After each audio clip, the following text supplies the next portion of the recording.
唔出醉拳。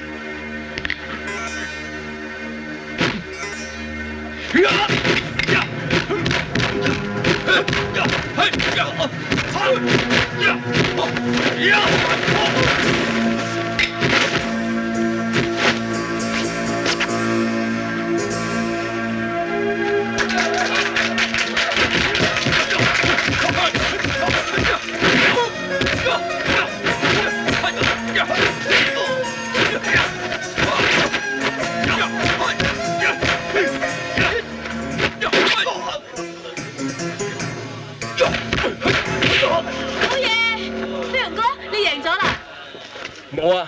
我同燦師傅不分高下，打成平手啫嘛。冇錯，李哥。喂，燦師傅，燦師傅，阿媽，我嚟緊啦！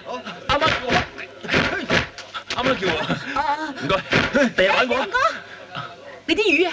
燦師傅，啲魚幾錢啊？請你食啦。多謝晒。冇事啦，今日大家打個和咋？冇事啊，大家買餸啊！買餸唔使錢，係咪又同人打交咧？冇啊！冇啊，最好咧，唔係你老豆有鬧噶啦。咁邊有錢買翻條心俾人啊？咪將你老豆俾我條鑽石捏埋咗佢咯。嚇，咁都得啊？咩唔得啊？唔係俾陳老闆寫啲假新聞，唔慌唔發聲啊！多謝細媽。患難見真情嘅咧。佢就係領事館要揾嘅人。你哋跟住佢，我翻海關人嚟 ，OK？ 知道。黃奇英唔等錢使都唔會叫佢老婆賣嘢嘅，撳佢價知唔知啊？得咁長氣。或者執到信嘢嘅。嗰度嘅災情真係咁嚴重咩？嗰啲省份有名天無三日晴，地無三里平，平時都做唔到嘢，今年仲冇雨落，有咩辦法唔慘啊？聽我書友話，嗰度有啲人窮到啊，一家人得一條褲着㗎咋。得一條褲着，咁邊個着啊？哦，邊個出街咪邊個着咯。唔好意思，你遲咗。你黐嘅，遲嘅。黃師傅，趙老爺，我哋得意啊！你唔係約咗我四愛皮西餐廳咩？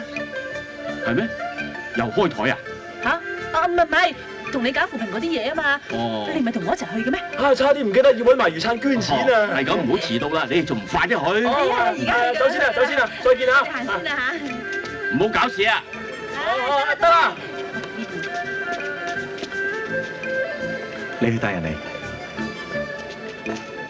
哦，既然人齊啦，黃師傅請你講下捐錢嘅辦法啦。哦，好啊。寶芝林有難喎，黃師傅開到聲啦，點捐咪點捐啦。你唔好誤會喎，呢錢唔係捐俾我哋寶芝林，係要嚟救濟啲災民嘅。哦，總之邊個有難就捐俾邊個，大家中國人啊。